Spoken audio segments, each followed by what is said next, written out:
Hola, hola, hola, hola.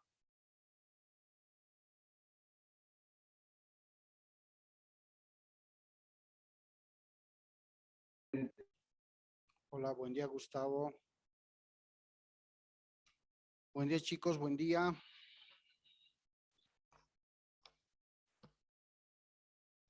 Hola, hola, ¿cómo me escuchan, jóvenes?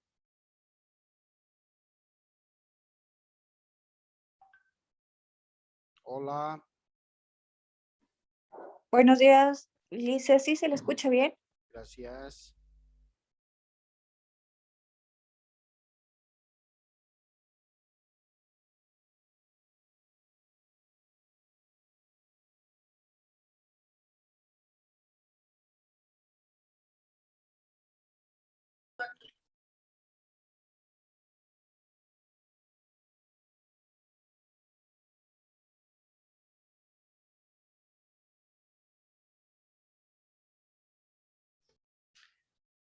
¿Cómo están, chicos? Buen día.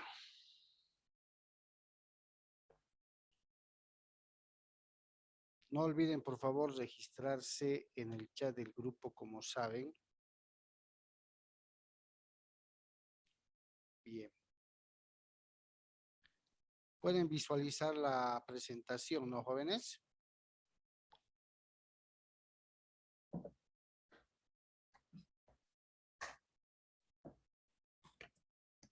Sí, dice. Ya, ok. Bien, les daremos un par de segundos a nuestros compañeros para poder empezar la clase del día de hoy. ¿Está bien el volumen del audio, chicos, o debo hablar un poquito más fuerte? Se escucha bien, dice. Gracias, chicos, gracias. Bien, a manera de retroalimentación, ustedes se acordarán la anterior clase tuvimos la oportunidad de compartir un documental para sacar algunos criterios, algunos conceptos de lo que el año 85-86 ocurrió, lógicamente haciendo un análisis desde la perspectiva del empleador y también del aspecto social del trabajador, ¿cierto?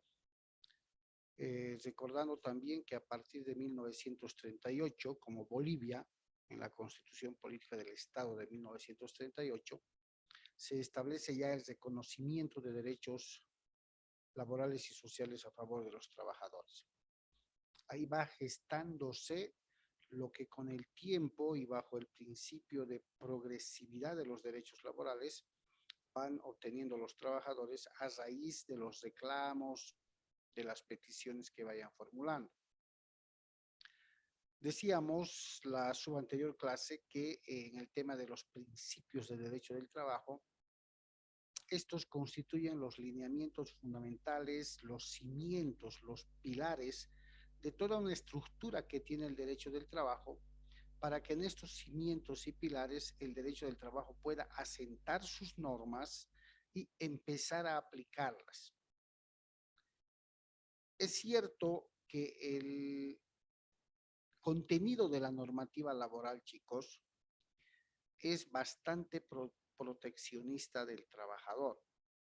Les decía que en una imagen de balanza normativa, el lado que le corresponde al trabajador tiende a tener más volumen, más peso, porque año tras año, pues cada gobierno se ha ido prodigando, ¿no?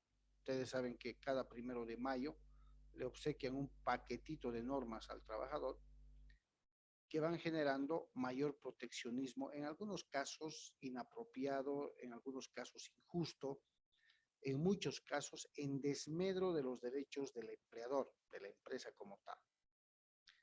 Pero a medida que vayamos viendo los temas, vamos a ir también estableciendo cuáles son los mecanismos que la empresa o que como empresa puedo tomar a efectos de que pueda también hacer valer mis derechos. Bien. Habíamos ya hablado un poco del principio de la continuidad de la relación del trabajo, también conocido como principio de la estabilidad laboral.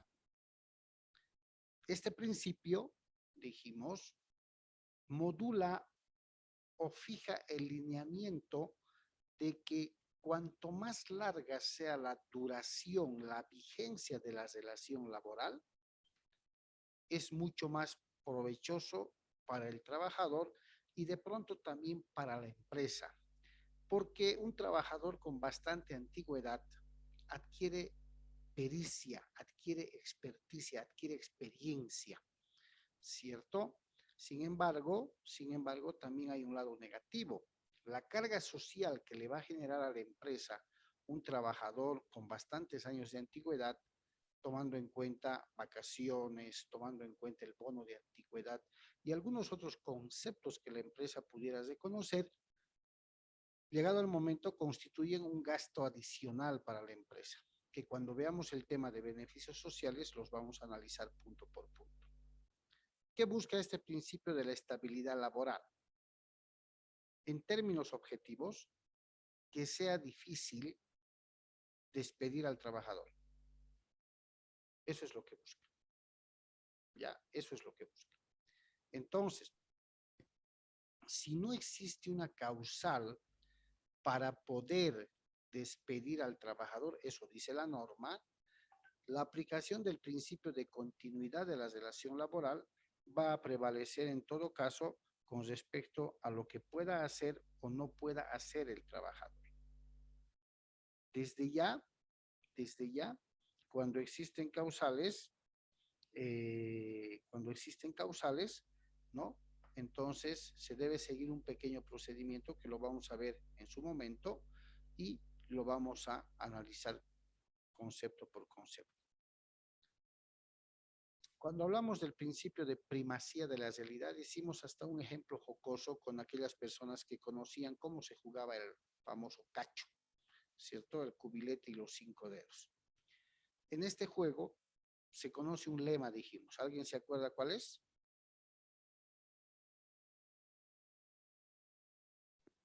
Lo que se Lo ve que se se ve anota. se anota. Muy bien. Lo que se ve se anota, ¿cierto?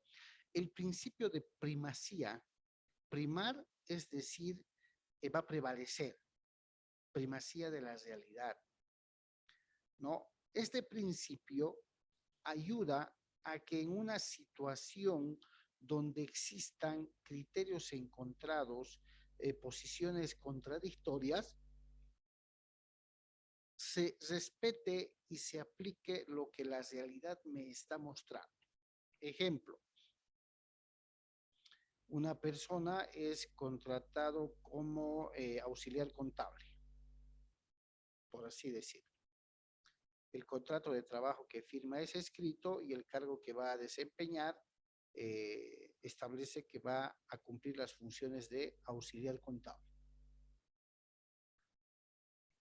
Pasan unos 3 o 4 meses y este auxiliar contable lo que hace es demostrar su capacidad, su desempeño laboral.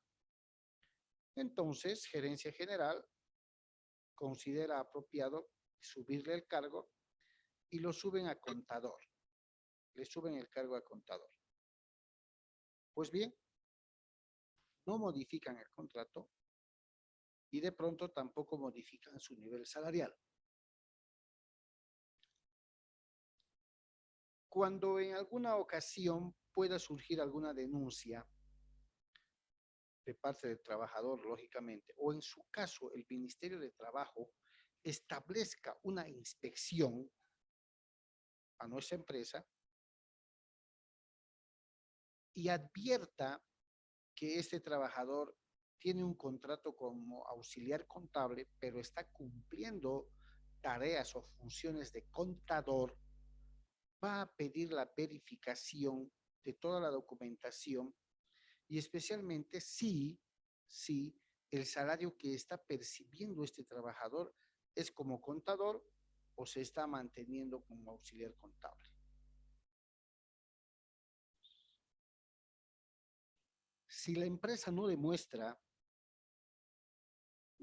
que al momento de habérsele ascendido el cargo, también ha nivelado el salario de auxiliar contable a contador, el ministerio puede ordenar no solo la nivelación salarial, sino también pagar la diferencia de los meses que hubiera ya trabajado como contador con un sueldo de contador o auxiliar contable. Peor va a ser la situación si este trabajador, por alguna divergencia con el empleador,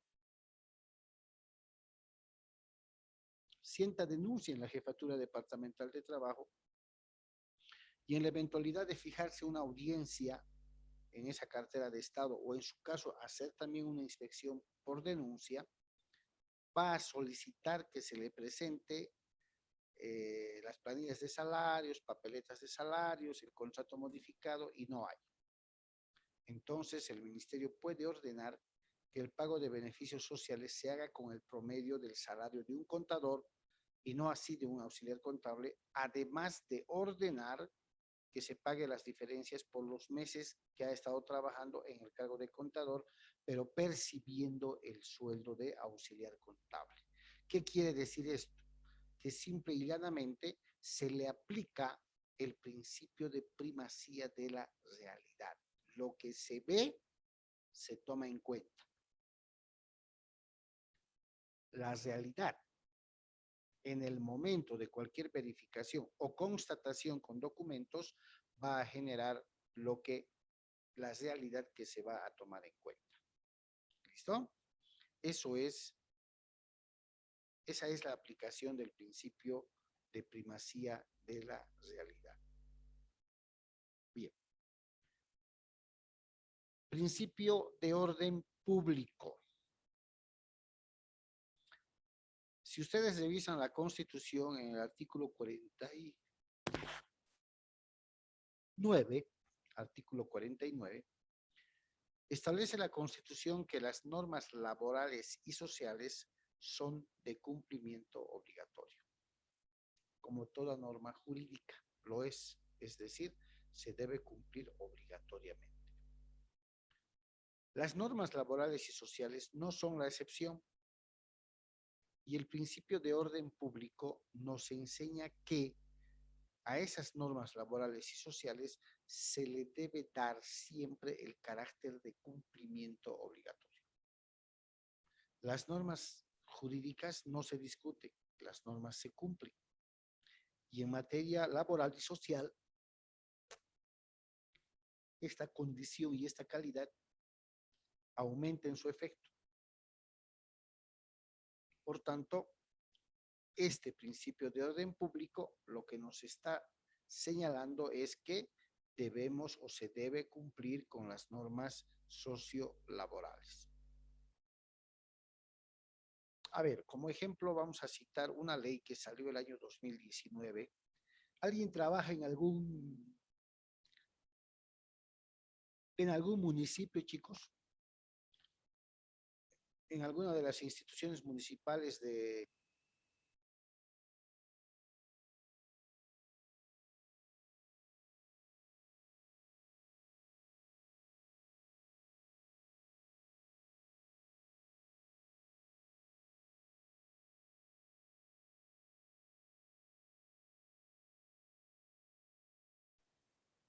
Lice, no se le escucha.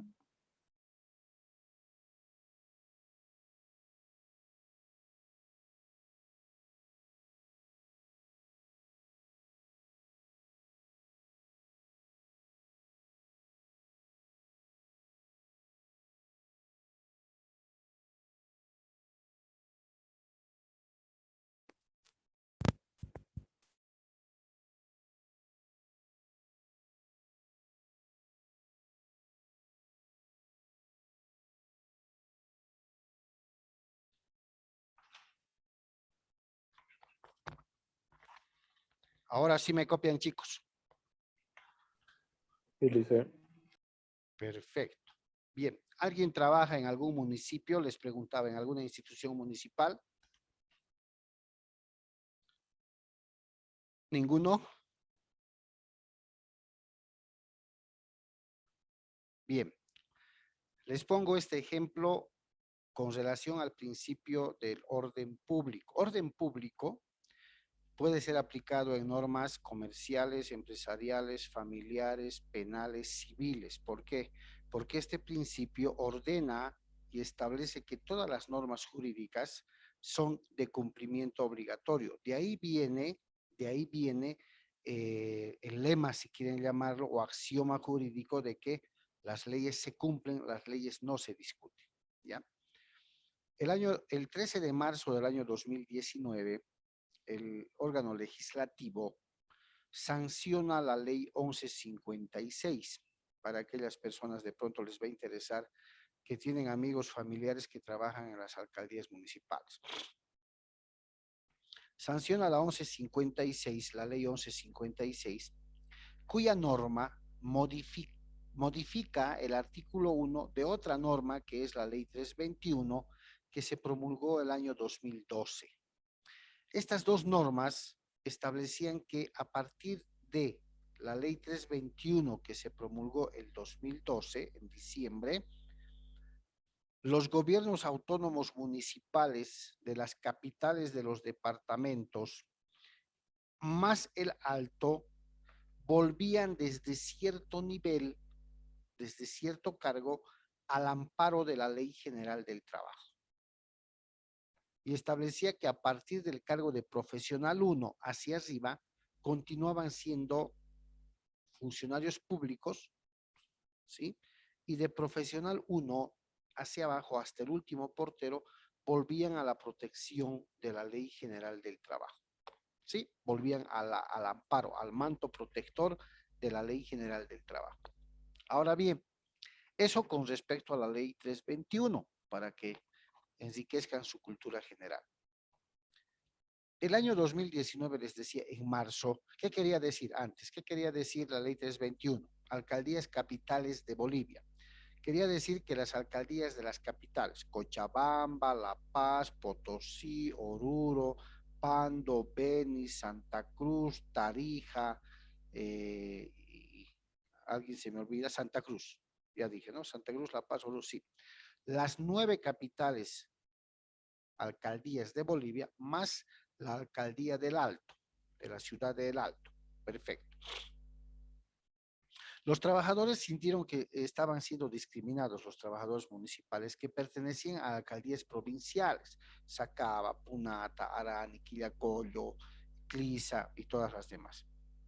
A partir del año 2012 van haciendo un trabajo de reclamar también ser incorporados, ¿no?, a la Ley General del Trabajo. Y el año 2019, el órgano legislativo, les decía, sanciona la ley 1156, ojo, una ley número 1156, en la que determina modificar un primer artículo de la primera ley que salió, la 321, e incorpora, ¿no? Incorpora a la Ley General del Trabajo a aquellos municipios que tuvieran 11 concejales o concejalas. ¿Qué quiere decir? Que aquellas alcaldías provinciales que tuvieran 11 concejales también debían ser incorporados a la Ley General del Trabajo. Este requisito de los 11 concejales es cumplido únicamente por las alcaldías de Quillacollo y la alcaldía de Sacaba. Esas dos alcaldías tienen 11 concejales. Esto quería decir que los trabajadores municipales, en el mismo rango de profesional hacia arriba hasta el alcalde, continuaban siendo servidores públicos y de profesional 1 hacia abajo, de forma descendente, volvían a la Ley General del Trabajo.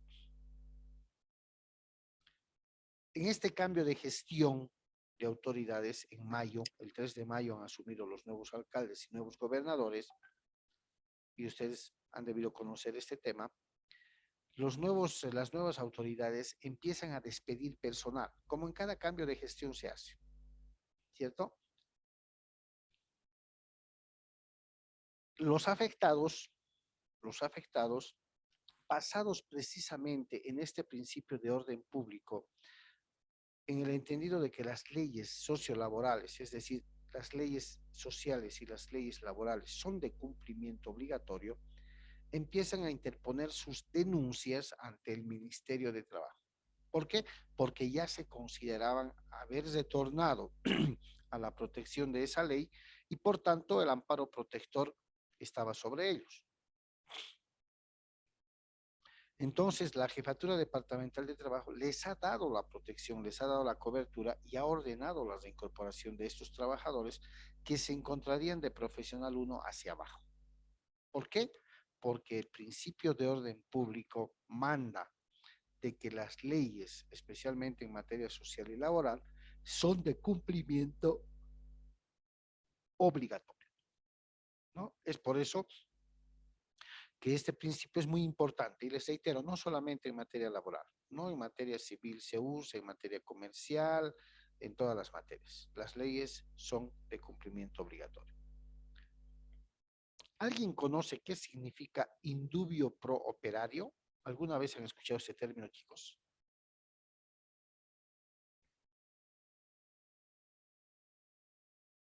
A ver, de pronto está en línea Vladimir Ramallo. ¿Has escuchado alguna vez este término indubio pro operario? ¿O nada? No, pero suena algo similar a indulto. Más o menos, perdón, más o menos, ¿no? Indubio quiere decir en caso de duda. En. Dubio, dubitar, en caso de dudar. Pro es un prefijo que denota un entendimiento de favorabilidad. A ver,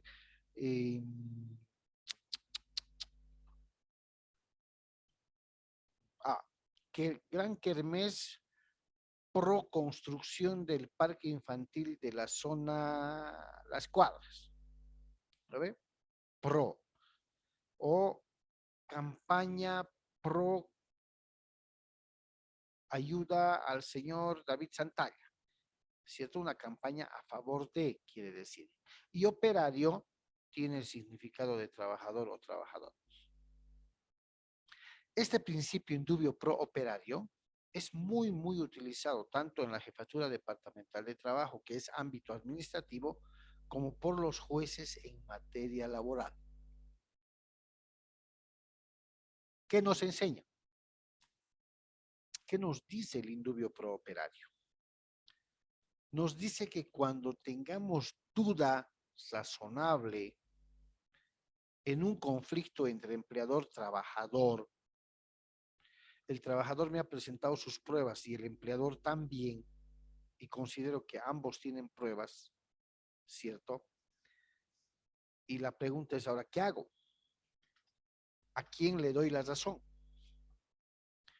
Y conforme establece el indubio pro operario, dice, en caso de duda, a favor del operario, del trabajador, ¿a quién tendrían que darle la razón? Según este principio.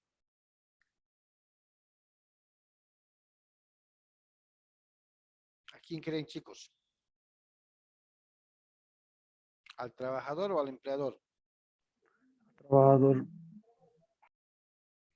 ¿A ambos?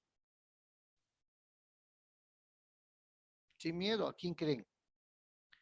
Este principio nos dice, en caso de duda, a favor del trabajador. Y eso es lo que hacen los jueces. Cuando hay duda razonable de quién dice la verdad, los jueces deben fallar a favor del trabajador. Con mayor preponderancia, deben hacerlo así. Fallar a favor del trabajador. Y es una manera muy fácil de dejar de pensar, dejar de analizar para los del Ministerio de Trabajo y los jueces, bueno, los jueces tienen que valerse en todas las pruebas que las partes presenten. Pero este principio del indubio pro operario significa aquello, chicos. ¿Listo? No se olviden que cualquier duda, por favor, me van a preguntar. A ver, ahí. A ver, vamos a hacer interactuada la clase. Voy a elegir a un voluntario. María Brenda Romero, ¿me escuchas?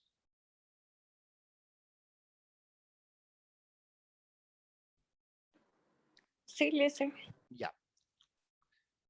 Asumamos como ejemplo que tú eres la gerente general de una empresa. ¿Sí?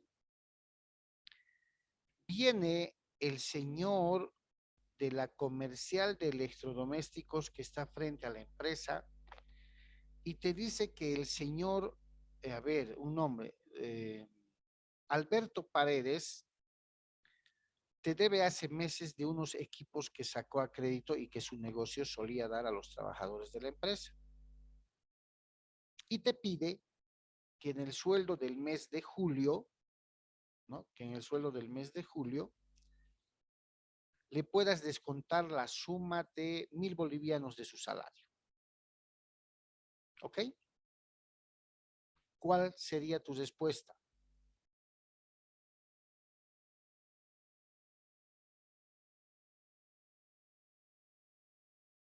¿Qué harías, Brenda?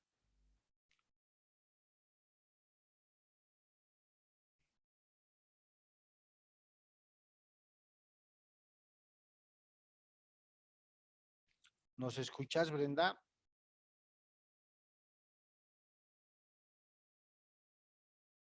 Creo que se ha perdido su señal.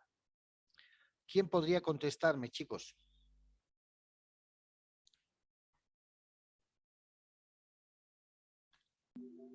Lice, ¿puedes repetir, por favor? A ver, ustedes son gerentes de la empresa, Licenciado, ¿sí? Ustedes son gerentes de la empresa, de su empresa. Les visita el señor Alberto Paredes, que es propietario de una comercial de electrodomésticos que está situada al frente de su empresa, de su oficina. Y les dice que uno de los trabajadores sacó unos equipos a crédito meses pasados, pero que hasta la fecha no le paga. Entonces les solicita que en el sueldo del mes de julio, digamos que aún no se ha pagado, ustedes le puedan por favor retener o descontar la suma de 1,000 bolivianos mensuales hasta que él pague toda la deuda. ¿Cuál sería la respuesta que ustedes podrían darle?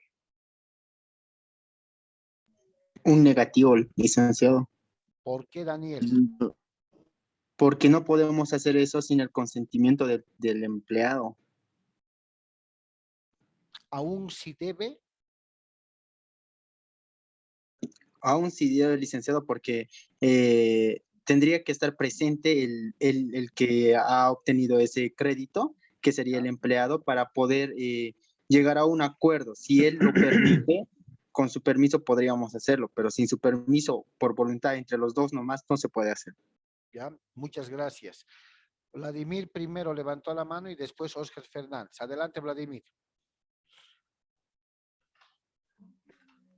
Sí, licenciado, de igual manera tendríamos que decirle que eso no está en nuestro derecho, ya que en la planilla de sueldos hay descuentos que se hace al sueldo del obrero o del trabajador, en el cual tienen que ser regulados o bien por sus AFPs o aportes, o bien eh, por mandatos de juez. Si no, no se puede hacer ningún otro descuento. Ya, gracias. Adelante, Óscar, y después Kevin, que levantó la mano. Sí, licenciado, sería que, bueno, tiene que dar más o menos se le puede dar un adelanto al trabajador, pero siempre y cuando el trabajador esté presente ahí directamente para pagar sus deudas, pero si es que no está el trabajador, no se puede sacar nada de dinero en sí, Ya, o sea, no se porque puede, me estás diciendo entonces que si no está el trabajador presente, no se puede disponer ni un peso de su salario. no, ni un peso, porque eso ya sería que la otra persona le estuviera quitando algo que no le corresponde a él, al deudor en sí. Ya, ok, gracias. Adelante, Kevin. Eh, sí, licenciada, estoy de acuerdo con mi compañero de lo que en la planilla de sueldos los descuentos van a ir, pero en caso de que si hay esos descuentos de que si lo vas a detener tiene que ser por parte del juez, creo que va, pero eso más que todo va por la parte de que si tienen un hijo y tienen que hacer retenciones, ¿no? Pero en este caso, como no tiene el derecho yo, por decir, si soy el gerente y que me digan eso, otras terceras personas, no puedo hacerlo sin el consentimiento Ya, del empleador. ya, muchas gracias, Kevin. ¿Alguien más, chicos? ¿O están de acuerdo con las posturas de los compañeros?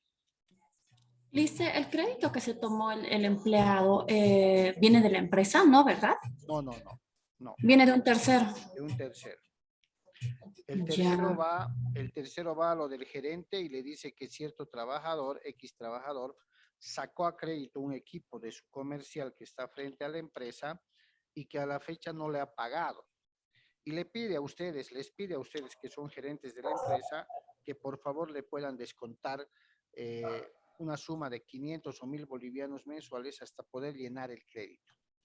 La pregunta Entonces, es, Lice, sería algo, serían problemas internos entre ellos, ¿no? ¿No es cierto? No creo que tendría que ver algo con la empresa, porque si es relacionado a la empresa, entonces tal vez se procedería a llamar al empleado y hacer todo lo que mis compañeros dijeron, ¿no? Pero si no es relacionado a la empresa, entonces cuestiones personales yo pienso que no se metería a situaciones de la empresa. ya, ok, es otra postura interesante porque me están diciendo de que la empresa nada tiene que ver con esa situación, ¿cierto? Bien, Sí. lo cierto es que, y voy a pasar a mostrarles la diapositiva, ahí está. El principio de intangibilidad de la remuneración. ¿Qué nos dice este principio? No podemos, nadie puede, por muy gerente que seamos, tocar el salario del trabajador, ¿sí? Salvo, como decía uno de sus compañeros, salvo por expresa autorización del trabajador de manera escrita, ¿no?